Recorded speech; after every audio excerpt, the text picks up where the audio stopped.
नमस्कार दर्शकों, मैं सुनीता पंगाल एक बार फिर से आप सभी का स्वागत करती हूँ आपके अपने YouTube video design by vastu में। जैसा कि आप सभी जानते हैं कि इस चैनल का मुख्य उद्देश्य आप तक आप ही के घरों के ऐसे नक्शे पहुंचाना है जो वास्तु संगत हो और आपके बजट के अंदर भी हो। तो आज जो इस नक्शे को हम बनाने जा रहे हैं उसकी लंबाई 50 फीट है और जो उसकी चौड़ाई 22 फीट है। तो इस नक्शे को बनाने के लिए सबसे पहले जो चीज हमें चाहिए है वो होती है इस घर की दिशा, जो कि साउथ है और साउथ में 175 डिग्री पर ये स्थित है। तो चलिए आइए देखते हैं कि इस नक्शे को कैसे तैयार करना है जो कि इस घर में रहने वाले लोगों के लिए सबसे ज्यादा शुभ हो। 50 लंबाई और 22 चौड़ाई का ये घर है और इस नक्शे को बनाने के लिए सबसे पहले जो चीज हमें करनी है वो ये करनी है कि हमें सेंटर पॉइंट मार्क करते हुए और शक्ति चक्कर को रख के अपना डायरेक्शन के निशान लगाने। अब सबसे पहले हमें पता है कि इस घर की जो दिशा है वो साउथ है और साउथ में 175 डिग्री है। तो हम सबसे पहले 175 डिग्री को बीच में लेके आते हुए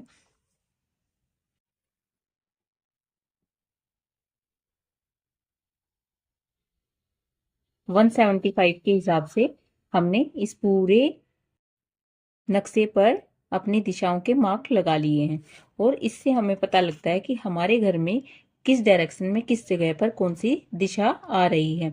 अब हमें नीचे वाला जो पोर्शन है उसमें गाड़ी खड़ी करने का बहुत सारा स्पेस चाहिए, कम से कम 3 गाड़ियां 4 गाड़ियां इसमें खड़ी हो जाएं।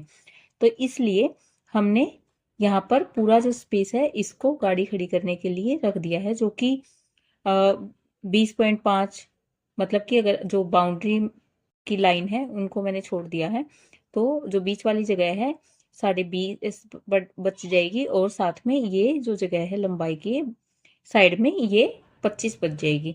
अब हमें सबसे पहले इसके मेन गेट का विचार करना है। तो जो मेन गेट है वो हमें पता है कि साउथ से लेफ्ट हैंड साइड हमें देखना होता है 22 डिग्री। तो अभी ये साउथ है और इससे 22 डिग्री 10, 20 और 22 यहाँ पर पड़ता है। लेकिन जो इससे ये वाली डायरेक्शन है ये भी बहुत खराब नहीं होती, S2 डायरेक्शन पड़ती है और ये भी बहुत खराब नहीं होती। आप इसमें उपाय करके और इस डायरेक्शन को भी ले सकते हैं। तो यहाँ से यहाँ तक आपको एक अच्छी खासा जो है स्पेस वो मिल जाता है, जो कि आपका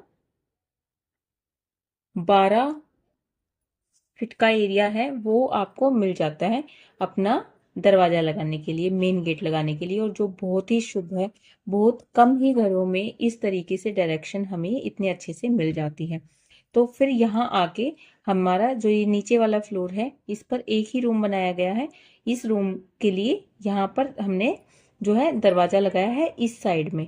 इस साइड में दरवाजा लगाने का जो मेन रीजन है वो ये है कि प्रत्येक फ्लोर पे जब हम कोई रूम बनाते हैं, मतलब कि इस फ्लोर के लिए हमने एक ही कमरा बनाया है तो इस फ्लोर पर रहने वाले लोगों के लिए यही एक एंट्रेंस है और ये एंट्रेंस ईस्ट से लेफ्ट हैंड साइड हमने करते हुए यहाँ पर लगाई है। यहाँ पर भी लगा सकते हैं लेकिन यहाँ पर खिड़की लगाना ज्यादा अच्छा है। इस रूम में यहाँ से एंट्री के बाद ये वॉशरूम बनाया गया है जो कि वेस्ट नॉर्थ वेस्ट डायरेक्शन में है।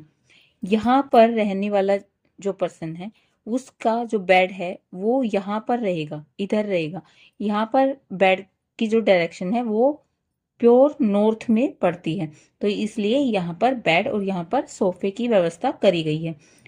इसके बाद अगर इधर से इस गली में से चलते हुए यहाँ पर ये 6 फुट का ही रास्ता छोड़ा गया है और यहाँ पर इधर नॉर्थ नॉर्थ वेस्ट में सीढ़ियां हैं जो ऊपर जाके हमारे N3 और N4 की डायरेक्शन में फर्स्ट फ्लोर और सेकंड फ्लोर का दरवाजा जहां पर जाके खुलेगा।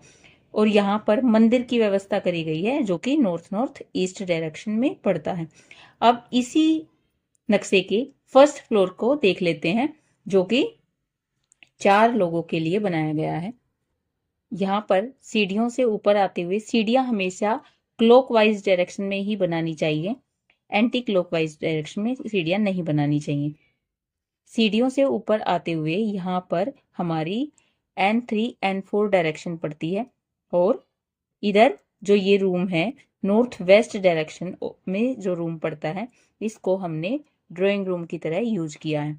इसके बाद यहाँ से इधर निकल जाते हैं और बिल्कुल सीध में यहाँ किचन की व्यवस्था करी गई है, क्योंकि ये साउथ साउथ ईस्ट डायरेक्शन है और साउथ ईस्ट डायरेक्शन है, जो कि अग्निकोण पड़ता है और ये किचन के लिए सबसे बेहतरीन दिशा होती है। इसी के साइड में ये रूम है और यहाँ से हमने एक दरवाजा छोड़ा है जो कि बालकनी में खुलता है। अक्सर लोग बालकनी में जो दरवाजा होता है उससे हमेशा ही ये काम करते हैं कि यहाँ से निकलकर बाहर कांटेक्ट करने की कोशिश करते हैं, अर्थात यहाँ से देखते हुए अगर कोई मेन गेट पर है तो यहीं से काम चलाते हैं बहुत बार कि वो पता कर लें कि नीचे कौन खड़ा है, कौन आया है। तो इस दरवाजे को भी हमें बिल्कुल मेन गेट की तरह ही ध्यान रखना है, जो कि हमारा S4 में पड़ेगा, जो कि एक अच्छी डायरेक्शन होती है। हम इस दरवाजे को यहाँ पर नहीं लगा सकते, ये साउथ साउथ वेस्ट डायरेक्शन पड़ती है, जो कि डिस्पोजेबल की डायरेक्शन है। और हम यहाँ पर टॉयलेट की व्यवस्था करते हैं और टॉयलेट में ये पूरी जो डायरेक्शन है यहाँ से यहाँ तक, यहाँ से यहाँ तक, ये साउथ साउथ वेस्ट डायरेक्शन है। यहाँ पर सोया भी नहीं जा सकता, यहाँ पर आप अपना बेड नहीं लगा सकते, तो इसलिए यहाँ पर बेड की व्यवस्था करनी सबसे सही रहेगी और इस बाथरूम का जो फेस है वो इधर रखना ठीक रहेगा। अभी इस रूम से निकलकर ये जो दूसरा रूम है यहाँ पर आते हैं। इस रूम की लंबाई और चौड़ाई की बात करें तो 11x14 की इसकी लंबाई और चौड़ाई रहती है। और ये जो दिशा है इसको हमें छोड़ना है, इसमें हमें बेड नहीं लगाना। बेड की जो डायरेक्शन रहेगी वो यहाँ से रहेगी, इधर इस बेड का सिरहाना रहेगा। ये जो इधर वाली डायरेक्शन है वेस्ट साउथ वेस्ट, ये विद्या की देवी सरस्वती की डायरेक्शन मानी जाती है। इस रूम में ये जो जगह है ये बच्चों के कंप्यूटर, उनकी बुक्स, शेल्फ बनाने के लिए सबसे अच्छा होता है। तो इस जगह पर बच्चों की कंप्यूटर टेबल रखी जा सकती है, बच्चों की किताबें रखी जा सकती हैं और इस रूम को स्पेशली बच्चों के लिए बनाया जा सकता है। तो अभी इस रूम से यहाँ से निकलकर जब आते हैं तो यहाँ बाथरूम की व्यवस्था है, जो कि वेस्ट नॉर्थ वेस्ट डायरेक्शन में पड़ता है। और यहाँ पर खिड़की लगा, यहाँ पर भी खिड़की है और इस रूम में यहाँ पर भी खिड़की है, ताकि यहाँ पर कूलर वगैरह की व्यवस्था करी जा सके। इसका मोटिव बस इतना ही है। यहाँ पर ये एक और रूम की व्यवस्था है जो कि पूरी तरीके से नॉर्थ नॉर्थ ईस्ट डायरेक्शन में पड़ता है। ये रूम ध्यान के लिए, मेडिटेशन के लिए बहुत ही अच्छा रूम है।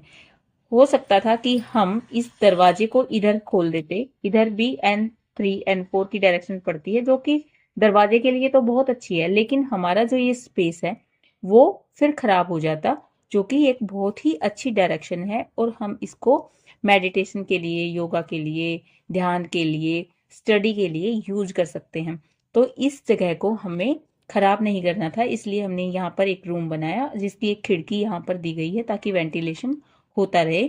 और इस घर में इस तरीके से व्यवस्था करी गई है। इधर एक बालकनी है जिसको हमने इंक्लूड नहीं किया, जिसके ऊपर हमने छत नहीं डाली हुई, तो इसको हमने इंक्लूड नहीं किया है। इस तरीके से इस 22x50 के एरिया को हमने कवर करने की कोशिश करी है, जो कि पूर्ण रूप से वास्तु संगत है।